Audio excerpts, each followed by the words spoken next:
Hello, my name is Rob and welcome to Metal Monthly. This is a video series where we talk about everything that happened in metal music over the past month. In this video, we're going to talk about everything that happened in August because apparently now it's September. Where is this year going? Anyway, let's get straight on and talk about the albums. What albums came out in August 2024? First off, I was going to talk about Falling in Reverse's new album, but I went, oh, that's an interesting front cover of an album. What's that about? That is the mugshot of the lead singer, who is called Ronnie something. I haven't written it down. And so I looked into it and I was like, oh, why has he got a mugshot?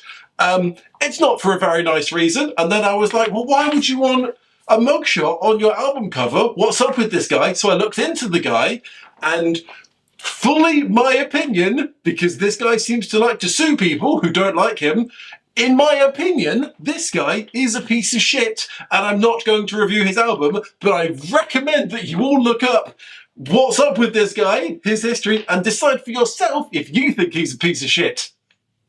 That's all I'm going to say on the matter. Anyway, let's go on to the next album, which is King Gizzard and the Lizard Wizard with Flight B741. So I love King Gizzard and the Lizard Wizard. It's my favourite band name to say, and they release a lot of albums, and I quite like all of them. So they put out 2 albums in 2023. They put out 4 albums in 2022, and I think it was 2017 they put out 5 albums in 1 year. This band works first. They make a lot of music, and they make a lot of music in a different styles, and I love that for them. I love weird bands doing weird stuff and trying new things. So this new album, Flight B741, which I don't know what the name is about, couldn't find that out. This is a blues rock album, and I went, oh, interesting, I like blues music, so let's give that a go. And apparently this is supposed to be a return to form. This is kind of where the band started, this is what they're good at, and it is, because I listened to it, and it's a really good blues rock album. So, I put it on and I listened to it, and it's a lot more loud rock than I was expecting. I was expecting some chilled out blues music. I mean, it's in there, but mostly this is a rock album.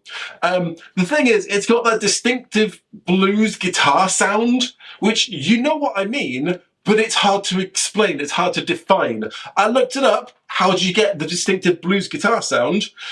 Some guy on Reddit said neck pickup, champ drive channel, low gain on the gain knob, though then EQ out any fizz plus a healthy dollop of reverb. Whatever the fuck that means. Genuinely didn't understand a word of it. But you know what I mean, it's the bluesy guitar sound. It sounds a bit like that, it's quite good.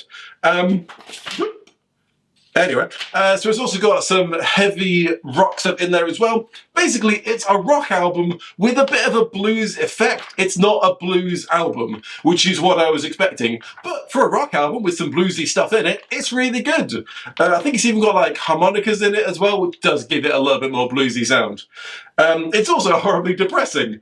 It's got lyrics talking about death, suicide, depression, that kind of good stuff. I mean, it is a blues album, so I guess that gives it credence. Anyway, it's a good album. It's good driving music. I wouldn't say the songs were catchy, but if you were driving listening to this, I think you'd have a good time.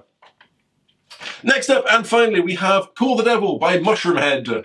So I listened to this because I was like, I've heard of Mushroomhead, I think. I think now I'm confusing them with Buckethead. Don't know. I'm sure I've heard of Mushroomhead before.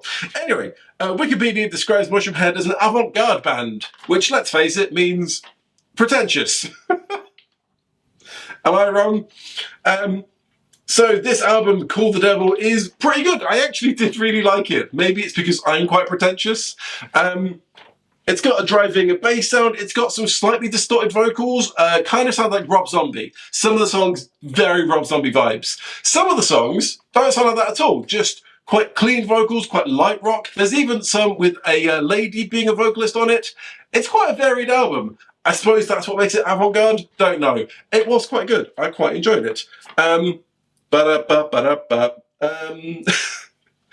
best and most avant-garde part of it is the final song, which is called Doom Goose, which has got a goose on it.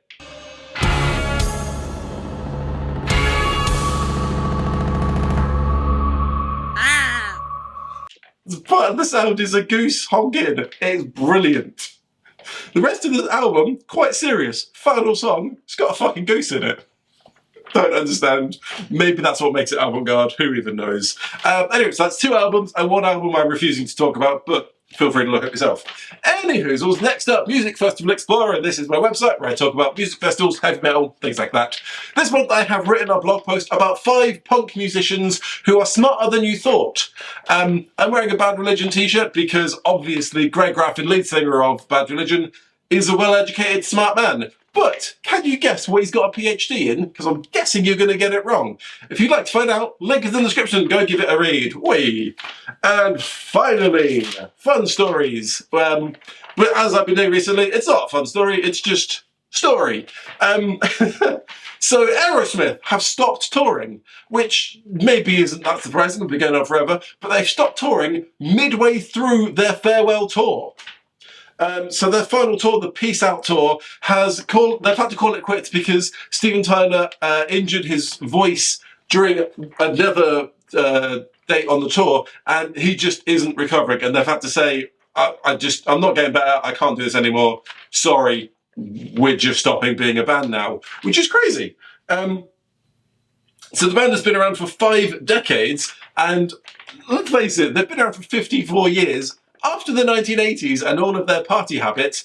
I don't think anybody really expected them to be around this long. Did you know they all went to rehab at the same time together? How crazy is that? Anyway, so after 54 years of living on the edge, the band has had to draw the line somewhere and say, no more, no more. Steven Tyler has taken his microphone and he's had to lay it down. He's just sick. He's sick as a dog. He's got a fever. He's got rocking pneumonia and the boogie woogie flu. He just can't do the same old song and dance anymore. I'm sure their fans have got such sweet emotions and they're crying, but hey, you got 15 studio albums and that's pretty amazing. That's crazy. The band has just ended and that's nobody's fault. Alright, that's it. I'm done doing jokes about song titles. Hopefully you've enjoyed this video. If you have, please do click like and subscribe wherever those buttons are. It really helps me out. Thanks so much for watching. My name is Rob and I will see you in another video next month.